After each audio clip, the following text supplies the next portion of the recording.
ladies and gentlemen, we're back. I've had a lot of thoughts on what to do with RBTV for a while.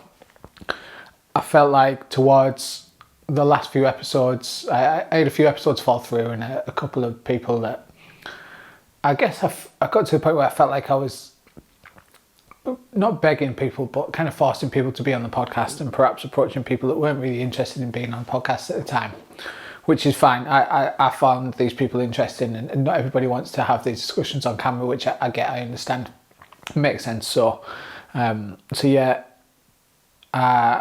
it kind of went on hiatus for quite some time.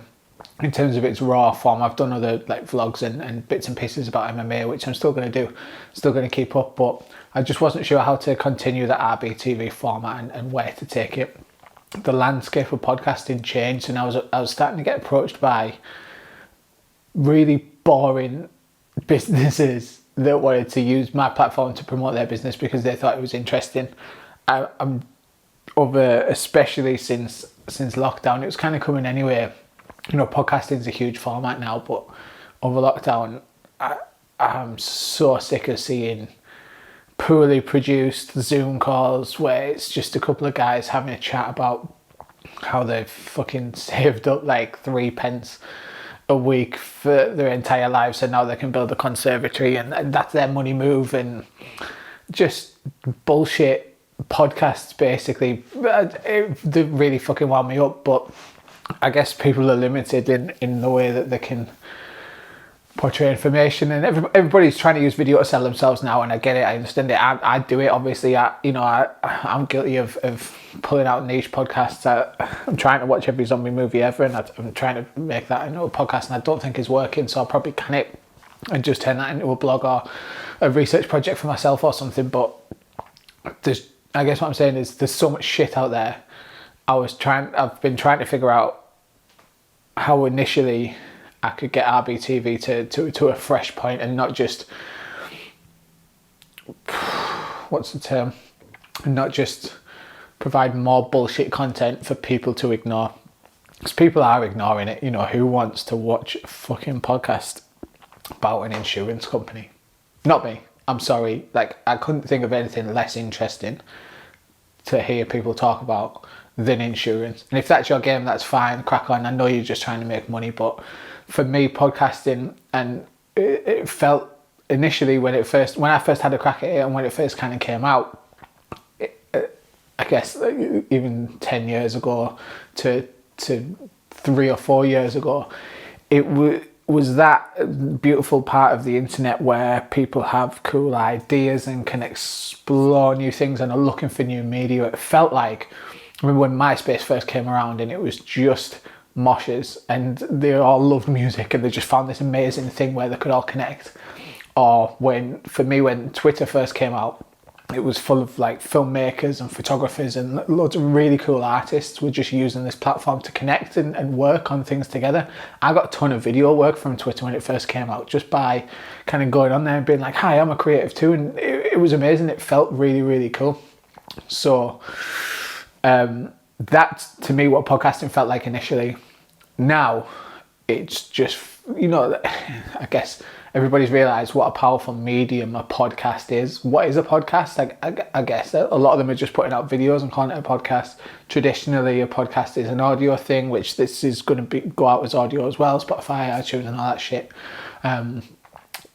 So, yeah. So I guess my point and my rant and where I'm going with this is there's a lot of shit out there, and I didn't want to just be part of the shit. I've been not actively kind of like stressing about it and worrying about it, thinking about how I'll make RBTV this cool forward thinking thing, and it's certainly not what I've come to now, but I've just been thinking about how I can help contribute to the maybe cooler side of it. And when I thought about the conversations that I had on RBTV and a lot of the guests and stuff that I had on there, a lot of it was very music focused, and even when I was discussing perhaps MMA with a friend or situations about filmmaking with another, I always just drew upon my background in music really. And I guess from the age of 11 when I started playing drums to 27 when Wraiths kind of fell apart, which is the band that I was in, that, you know, we signed a record deal and stuff, and in between all those points I was in bands and I worked in the music industry with 10 Feet Tall for a long time. it just kind of it ended up being the core of a lot of my conversations, and how I ended up knowing a lot of the people and the conversations I had. I had an amazing chat with Richie Alloway about his art installation, but me and Richie go way back to when he used to play bass from Columbus. Then, fast forward 6 years and I'm on tour with him. I'm filming him while he's in Alaska. But my point is, it all just came from music. So when I was thinking about what to do with RBTV and where to take it and how to take it and what the fuck to do with it, obviously music just became this central theme, and I never wanted to shy away from that. Yeah, I'm going to continue doing my MMA videos because I love them, and over the past 8 years MMA has become a huge passion of mine, and it'll definitely still be part of RBTV, but maybe I think the thing that RBTV lacked was like a core theme and a thing to discuss. So, which isn't always I'm interested in lots of different things, so it was okay because I was pulling from lots of different strands and talking to lots of different interesting people. But I guess if where podcasting is now, unless you're kind of Joe Rogan, that's pretty impossible to do, because people need stability and continuity and a similarity. And I guess out of that came this music thing. So I was constantly kind of talking about music without even realising it, and that's become my overarching RBTV thing. So I thought, well, I don't want to...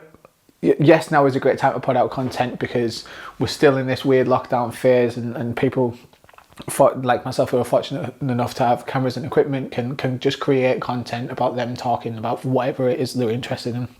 Insurance, llamas, who cares? So I thought, going back to that kind of musical theme, like what do I do? What do I talk about? I'm fucking sick of seeing people's faces on Zoom. I'm sick of having conference calls over the internet. I hate it all. I like human interaction. I'm sure you do. It doesn't lend itself. It's so ugly to watch and sit with like some ugly dude like this close to his computer with earbuds in, just like, so John, what have you been up to? So I thought, well, I can't do a Zoom chat with my friends about music because I hate them. So I'm not going to do something I dislike. I hate watching them, I hate consuming them. I think they're terrible. So what do you do? And I almost thought about maybe, like, now lockdown's easing a little bit, it'd be hilarious if I just had a huge space where there's almost like there's 10 foot between me and another guest, and we're a bit like, all right, John, yeah? And he's like, yeah, mate, how you doing? You're like on a super wide angle lens. It's like, oh yeah, good, you've been up to? Now, you know what I mean? Nobody's been doing anything interesting really over lockdown. Not very many people anyway, except for America, who have been very busy. But I digress.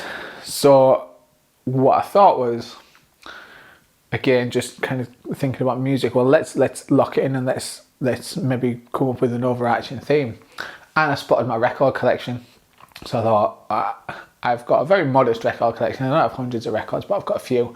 And I thought, well, let's have a look at specific records within my record collection, and maybe it creates a more interactive experience. So I thought, with RBTV, moving forward, at least for now, until I have another brainwave and I decided shit and I change it, which I probably won't, because I feel like this has got legs. I'm going to pick a record that I own and talk about it, and talk about where it came from in the music industry, its history within wherever it lives, if it's got any, some highlights about it, and my kind of personal experience with that music, and just a quick discussion about, I mean, the discussion will probably be shorter than this 10-minute rant or however long it's been, about that kind of record.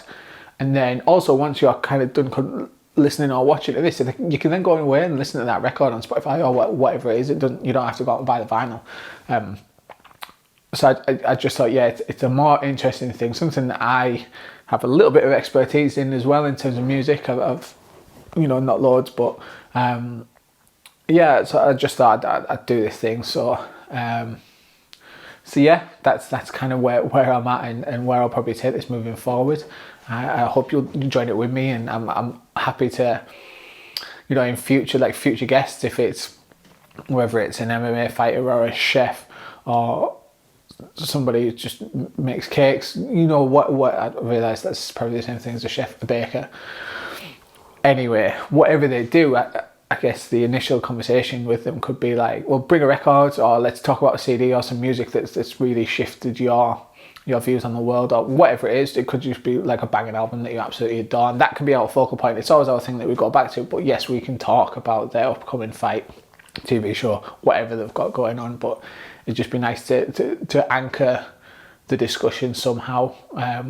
So that I guess that's how this will be going forward. But we're back. I feel like I've got a bit of fire in my belly. I've got a bit of focus, and I kind of want to smash all those other terrible, fucking awful podcasts out the water and show them that they're shit and no one wants to listen to them. Because I mean, really, who does? You know what I mean? Probably if you want to go and listen to a podcast about some industry leader in cable manufacturing, then all power to you. But Jesus Christ, this isn't the place for you. Because I'm going to talk about today Ice Cube's America's Most Wanted, an amazing album.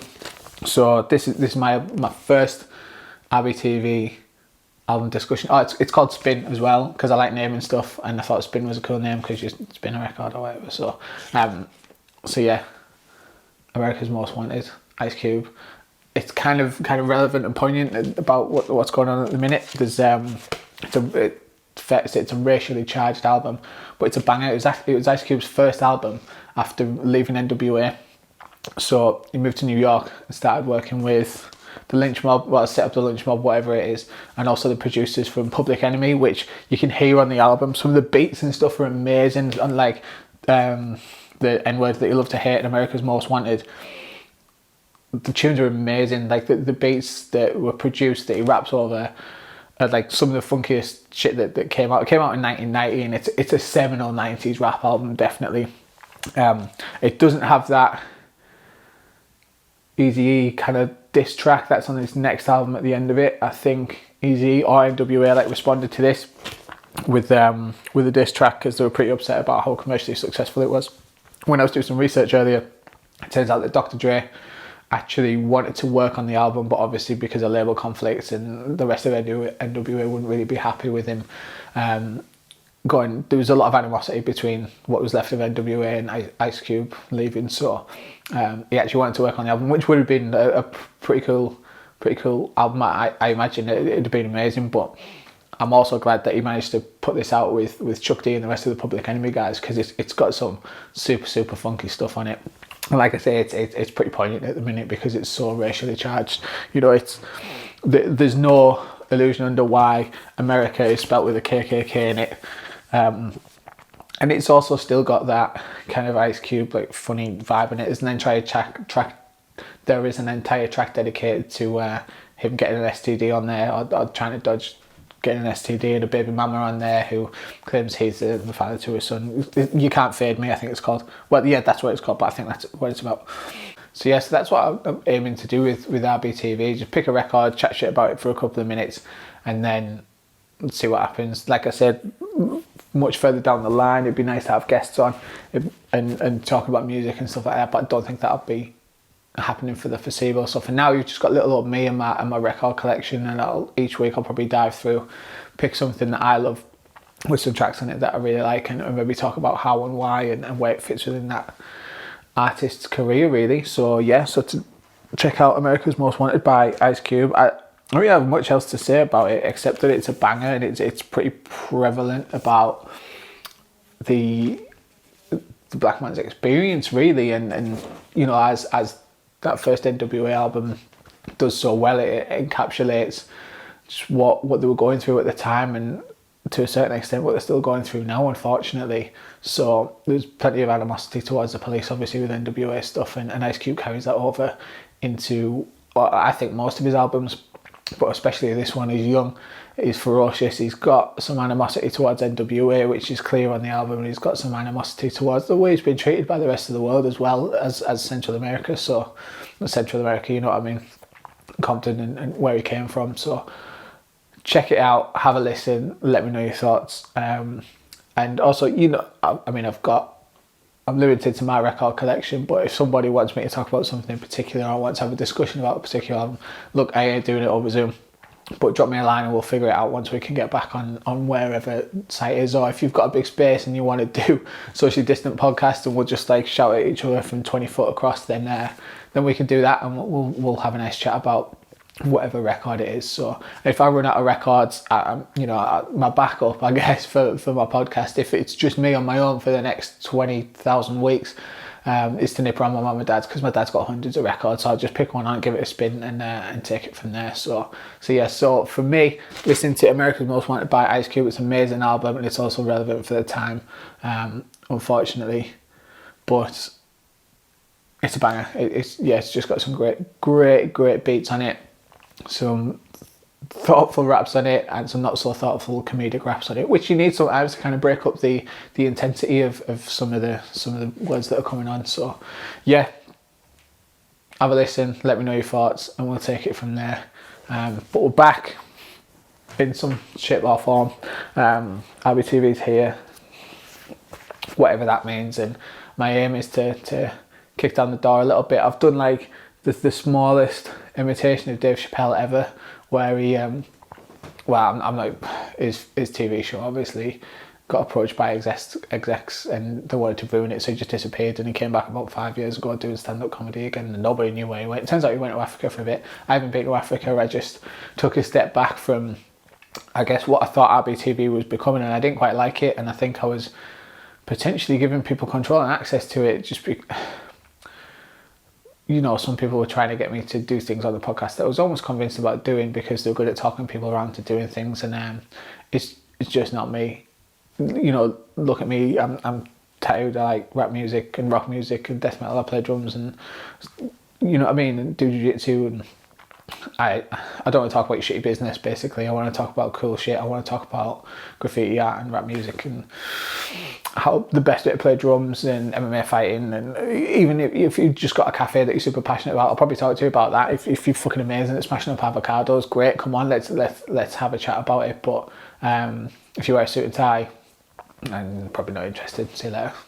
Cool, thanks for listening. I realised that about 2 minutes of that was just about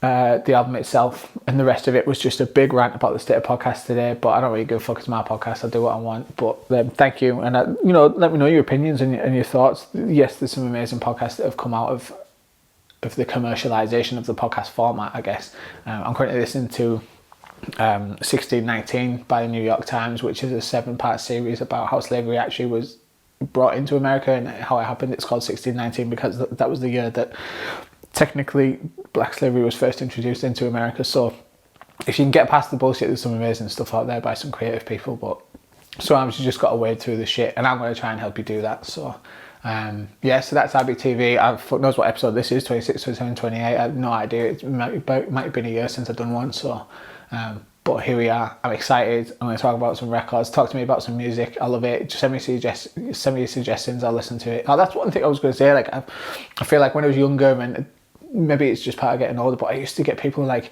sending me CDs and just links to new bands and music that was just all over all the time, and I was so excited by it, and there was just this constant kind of streaming new music. And now that doesn't happen, and I think it's probably because I'm a bit older, but this is my kind of small way of giving back to that, and maybe I can put some music out there that you've not heard before, or that you have heard before, or whatever. But I just wanted to open up the discussion, and let me know some cool albums, and we'll take it from there, and I'll put some more of these out. So thanks for listening or watching, or like whatever you did. And I just want to give a quick shout out to With Jiu Jitsu. I know I've had an issue with the t-shirts. I've been told that they'll be here soon. Barbarossa Pizza, amazing pizza. Check them out if you can. Good local people doing local stuff and amazing pizzas. Four Daggers Tattoo, great people doing some amazing, even now behind the scenes, stuff about the tattoo scene and some horrible things that have been going on with particular tattoo artists, but they've been key in spreading the word. They're my guys. I can't wait for them to get back so I can go and visit them and get some tattoos done and just hang out with them. All my friends' kind of gaming channels, if you're into gaming, check them out because they're cool as fuck. One thing I must stress that I'm absolutely loving is that I guess over lockdown, a lot of friends I feel like I've just taken a bit more interest in the passion and really pushed their passions a bit more. and you know, set up Instagrams or Facebook pages, or even just tweeted about like whatever it is they're into, because they've kind of had time to explore those things. And I adore it. I absolutely love it. Whether again you're into like, I don't know, fucking like making tennis rackets, or you just like you love insects and you've now had a chance to like find out about 15 different species of spider or whatever the fuck it is. Like I love it. Fire it all my way. Like I'll share it. But also all those businesses that have been closed that are gradually, hopefully, going to be opening back up. I forgot to mention Death Grip Tattoo Studios. That yeah, and I love it all. So keep an eye out, because I'm going to share a ton of it, because it's exciting. Well, I guess what I'm saying is there's a network of really cool shit happening in Teesside and further afield. It's got me excited. And the last thing I must mention is if you want to start some jiu-jitsu once we're allowed, once we're out of lockdown, Stealth BJJ, where I train, we've opened up. Jamie and Lewis have opened up an amazing facility over in Portchak Lane. It's not open yet, but they've kind of been working on it while I've been under lockdown, and it's going to be fucking awesome. I can't wait to get into this facility and train. It has got full weights, gym stuff, and like unbelievably big, massive mat space, and it's just going to be the place to train in the northeast, definitely. Maybe the north of England. It's going to be a fucking awesome facility, and I'm proud to call it my home jiu-jitsu. And I'll be sharing all the details of when we can eventually open, and you can get your ass in and train. If you've done a little bit before, you're more than welcome to come down. If you're totally new and you're a bit scared, you don't know what to do, come down with me. I'll drill with you. There'll be running beginner sessions and stuff like that. If you're just interested, drop me a line, because you all know I adore jiu-jitsu, so it's going to be a huge part of my life. Thanks for listening to my rants about everything. We're back. I'm going to kick ass. I can't wait to put more of these out and talk some shit about more records. Listen to America's Most Wanted by Ice Cube. Put it on after you've stopped watching or listening to this shit. Bye.